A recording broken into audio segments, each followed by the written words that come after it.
तृतीय यानी तीसरे स्थान में शनिदेव। मंत्रेश्वर महाराज और कमोबेश सभी विद्वानों ने तीसरे स्थान के शनिदेव के मैक्सिमम अच्छे फल बताए।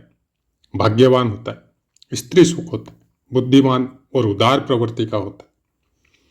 प्रायकर सभी ने, किसी ने थोड़े कम और किसी ने थोड़े ज्यादा, 90% सभी ने, और पुस्तकों के अनुसार भी हम लोग तीसरे स्थान में शनिदेव हो या कोई भी क्रूर ग्रह हो, उसके अच्छे फल ही पढ़ने को मिलते हैं। लेकिन हम लोगों की चर्चा करक लगन की चल रही, और क्यों होते हैं तीसरे स्थान में अच्छे फल सभी क्रूर ग्रहों के, उसकी संपूर्ण चर्चा हम लोग इसी वीडियो के नेक्स्ट पार्ट में करेंगे। जय माता की मित्रों, आज बात करते हैं कि करक लगन में अगर आपके तीसरे स्थान में शनिदेव हो तो आपको किस तरह के फल प्राप्त होते।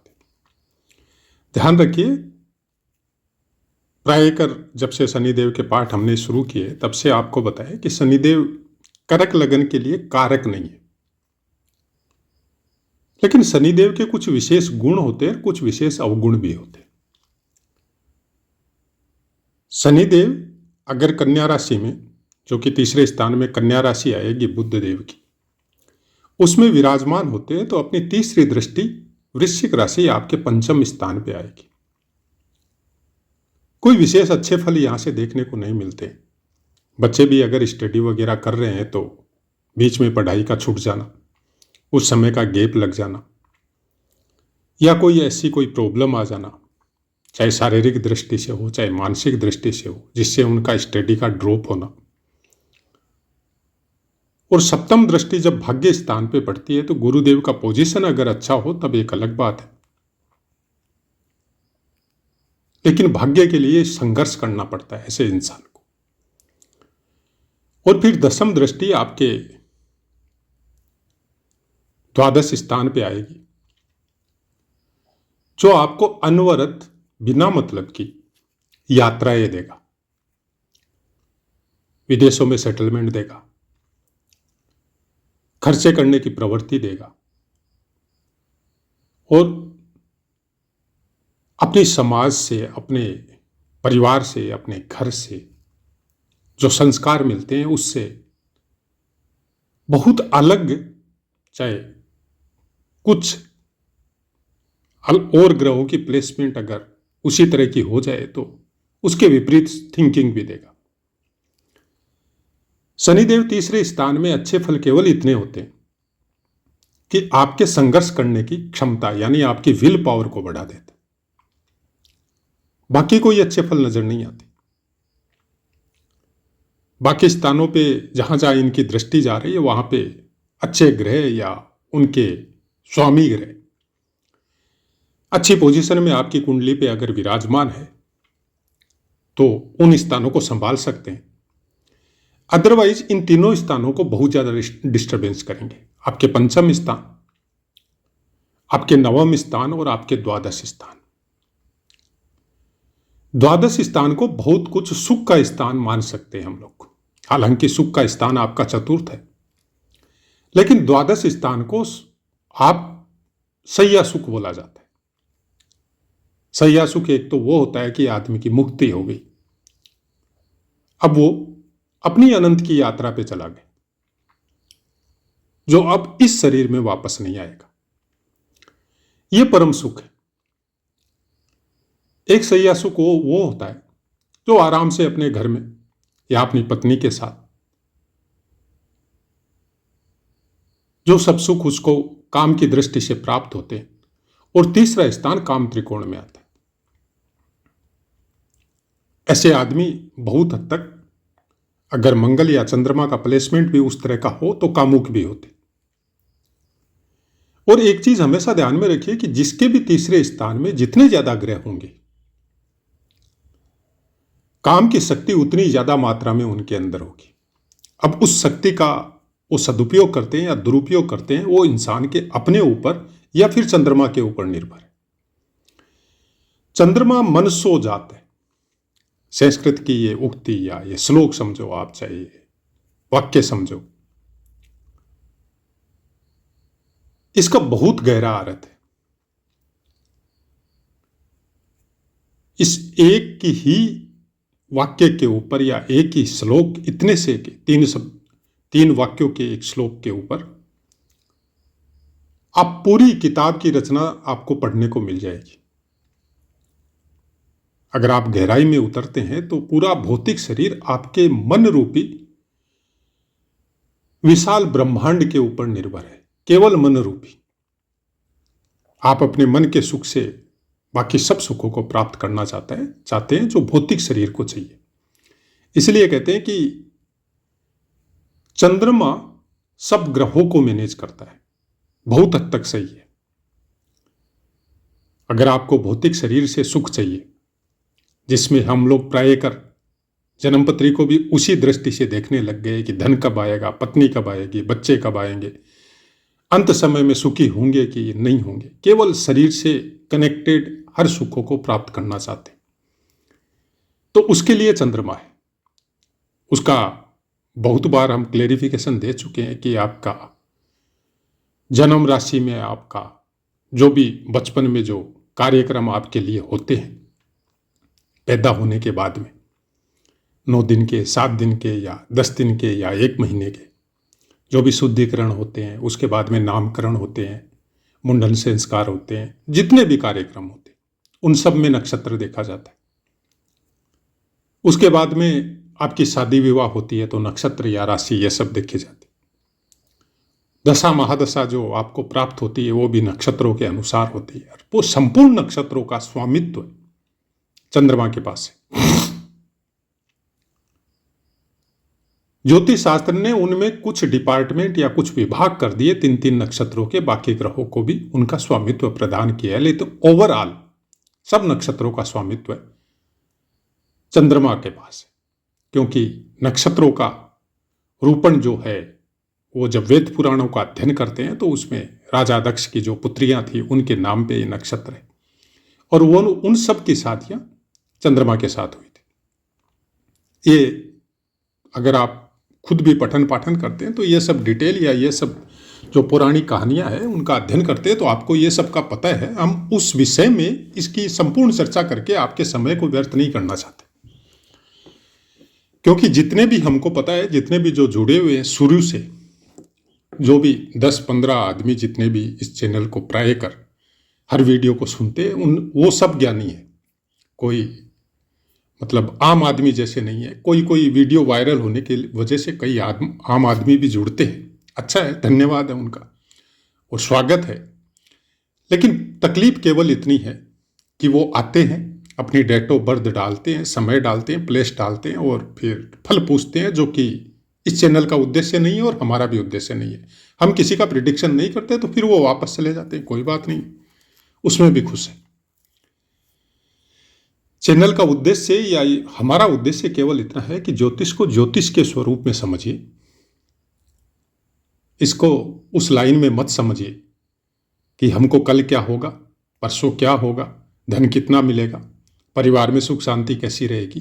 वो सब कुछ आपके चंद्रमा के ऊपर निर्भर है।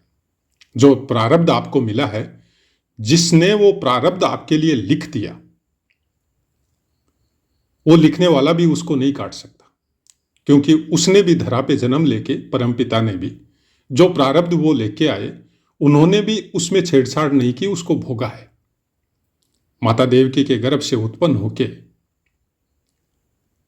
वो भी जेल में, और माता यशोदा से लालन पालन करवाया अपना। आप सोचो कि वो सब कुछ बदल सकते थे, लेकिन फिर भी उन्होंने कुछ नहीं बदला, क्योंकि समय का अपना चक्कर है। तो फिर आप और हम तो साधारण इंसान हैं। कोई लौंग के टोटके से, कोई नारियल के टोटके से आपका प्रारब्ध चेंज नहीं होता है। ये केवल भ्रम और मन को भ्रमित करने वाली जो रेमेडीज आपको बताई जाती है, उससे कुछ नहीं होने वाला। हाँ, ये हो सकता है कि आपके अंदर थोड़ी विल पावर गेन हो जाए कि हमने वो बाबा जी ने बताई थी, हमने वो रेमेडी कर दी, या वो या किसी ज्योतिषी ने बताई थी, हमने वो कर दी और आपके मन में एक सुख या शांति का अनुभव हुआ और उससे आपके कुछ काम बने।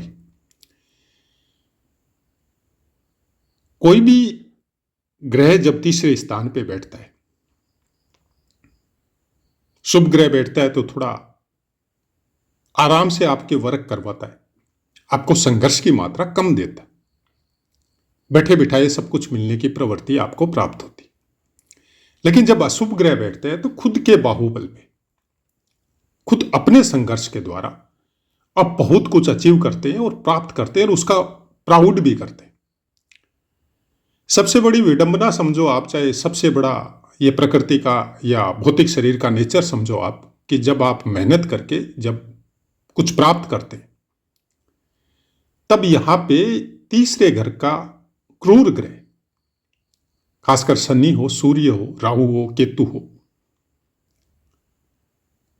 युति में क्रूर ग्रहों के साथ युति में बुध हो, या फिर पाप कर्मी समझो आप, चाहे अंशों से कम समझो, सूर्य के थोड़ा नजदीक जिसको कमजोर बोला जाता है, चंद्रमा, वो हो, ये आपको संघर्ष के द्वारा सब कुछ प्राप्त तो करवाते हैं, लेकिन उसके साथ साथ ईगो भी जनरेट करते हैं, क्योंकि आपके अंदर एक अभिमान और एक घमंड भी आता है कि हमने प्राप्त किया, और वो घमंड धीरे धीरे कई चीजों में आपके साथ थोड़ी प्रॉब्लम भी क्रिएट करता है। अब शनिदेव यहां पे कन्या राशि पे जब विराजमान होंगे तो बुध देव का प्लेसमेंट आपको देखना ही है, लेकिन साथ साथ नक्षत्रों का विशेष महत्व रहता, क्योंकि कन्या राशि में उत्तरा फाल्गुनी के दूसरे, तीसरे और चतुर्थ चरण, जिसका स्वामित्व सूर्य देव के पास है, फिर हस्त नक्षत्र के चारों चरण आएंगे जिसका स्वामित्व चंद्रमा के पास है, और चित्रा नक्षत्र का पहला और दूसरा चरण आएगा जिसका स्वामित्व मंगल देव के पास है। तीनों ही नक्षत्रों में कोई टेंशन वाली बात नहीं है कि यहाँ पे किसी नक्षत्र में कोई शनिदेव का कोई विशेष खराब फल होगा, क्योंकि तीसरा स्थान है तो स्थान विशेष के लिए कोई खराब फल नहीं होगा। लेकिन हाँ, हमने बोला कि आपके दोनों त्रिकोण, मतलब पंचम और नवम और द्वादश स्थान, इनकी जहां पे दृष्टि जा रही है वहां पे ये प्रॉब्लम क्रिएट करते हैं, कहीं भी बैठे हो चाहे जन्म पत्री में। वहां के स्वामी ग्रह अगर संभालने के लिए पुष्ट है, परिपक्व है और बलवान है, अच्छी प्लेसमेंट है, तो फिर उस दृष्टि को संभाल सकते हैं। नहीं तो शनिदेव वहां पे प्रॉब्लम क्रिएट करेंगे, और प्रॉब्लम क्रिएट करने का कारण ये होगा ईगो। आपके अपने बल के अनुसार आप बाय फोर्स कोई चीज करने की कोशिश करेंगे और उसमें तकलीफ पाएंगे। शनिदेव का एक दूसरा नेचर है तकलीफों को सहन करना,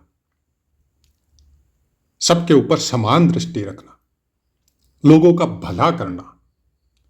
अगर इस नेचर को आपने क्रिएट कर लिया तो फिर ये तीनों स्थान आपके बहुत अच्छे हो जाएंगे।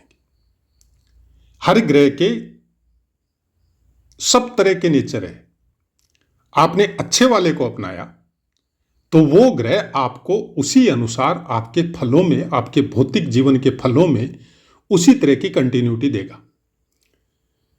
और अगर आपने उसके ईगो वाले या घमंड वाले या खराब वाले को अपनाया तो फिर वो कई दूसरी चीजों को एक्टिव कर देगा।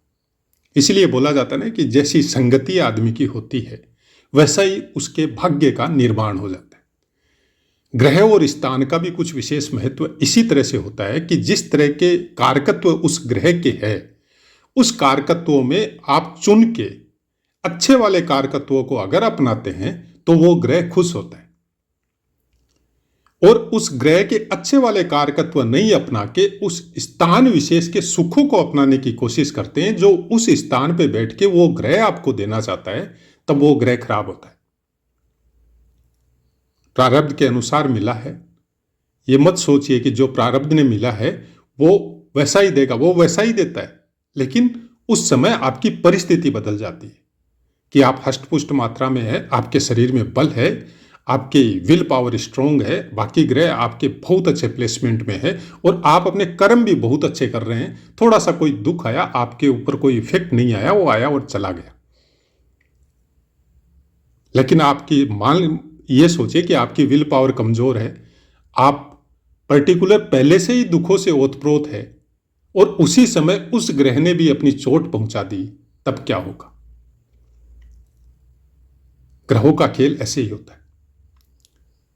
कोई ये बोले कि इस जन्मपत्री में नवमांश में ये है, आपके कुंडली में ऐसे प्लेसमेंट है, तो ये कभी आपको खराब फल नहीं देंगे, ऐसा कभी नहीं होता।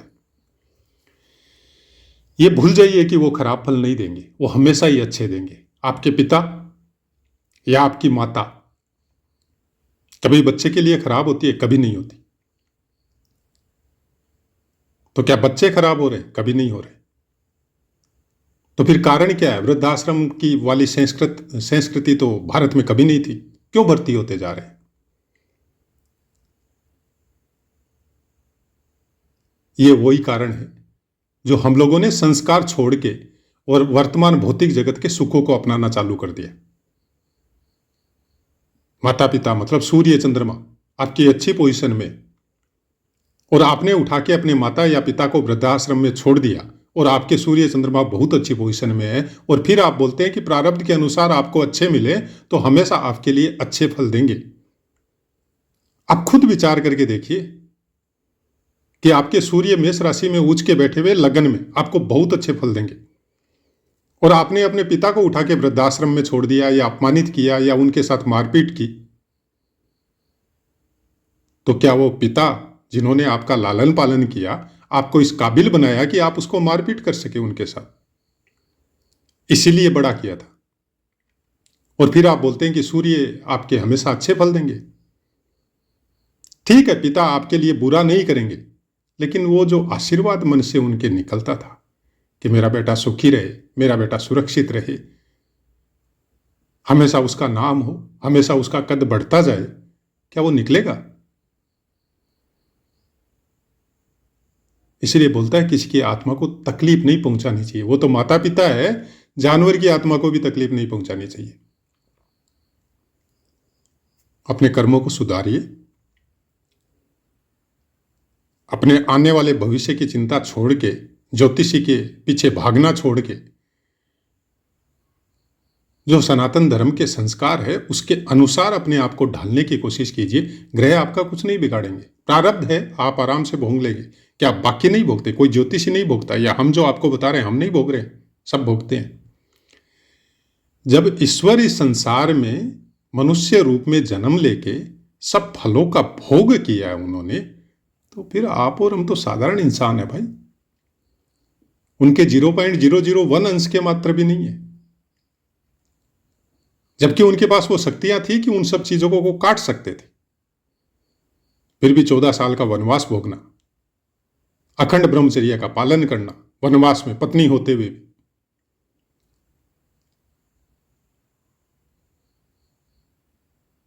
खाली एक पर्टिकुलर किसी चीज के लिए अगर आपको अपने ग्रहों को देखना है तो पहले उस चीज की अहमियत को समझे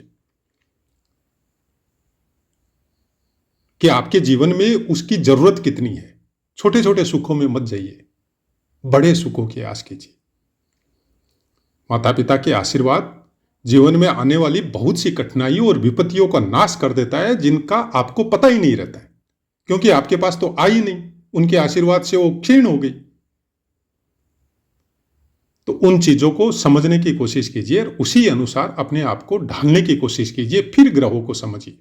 और ज्योतिष का अध्ययन केवल भौतिक सुखों को प्राप्त करने के लिए मत कीजिए, उन आध्यात्मिक सुखों की तरफ अपने आप को मोड़िए जो ग्रह भी यही कहना चाहते हैं कि यही जन्म मिला है। अब बार बार इस चक्कर में मत आइए। अपनी दृष्टि को अंतर्दृष्टि में परिवर्तन कीजिए। ज्योतिष ये कहना चाहता है, ज्योतिषी का मतलब भी यही होता है। ज्योतिष ग्रहों की दृष्टियों के द्वारा, ग्रहों के प्लेसमेंट के द्वारा अपने आप के अंदर कुछ अंतर्दृष्टि प्राप्त करता है। इसलिए जरूरी है ज्योतिष का अध्ययन, इसलिए जरूरी है ज्योतिष को समझना। तो आशा है मित्रों पाठ समझ में आया होगा। अब अपनी वाणी को विराम देते हैं और आपसे आज्ञा लेते हैं। जय माता।